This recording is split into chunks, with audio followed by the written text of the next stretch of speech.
Gak ada yang telepon, gak ada yang ngechat.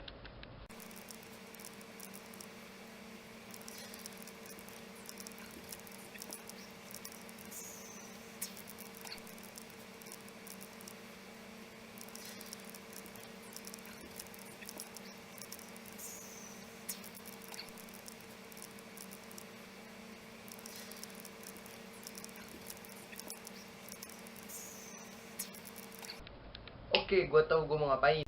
Kita cari-cari aplikasi random yang ada di Play Store coba.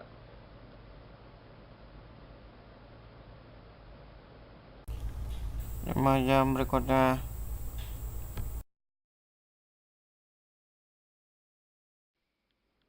Oke, gue udah nemu nih aplikasinya nih. Ini gue rasa nih aplikasi paling random sejagat Play Store ya kan. Nama aplikasinya Kerang Ajaib tuh. Udah gue install. Deskripsinya kalau kita lihat, dengarkan jawaban dari Kerang Ajaib. Oh, tahu kan Kerang Ajaib yang di SpongeBob? Dia tahu segala hal ya kan? Coba kita tanya nih.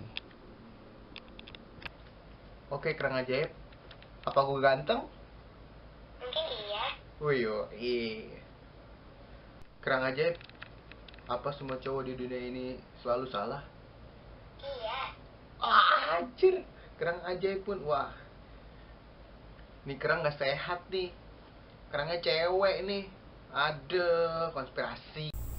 Dia pun berkeluh kesah pada Kerang Ajaib. Sungguh malang nasibnya karena damisme yang dididik begitu akut.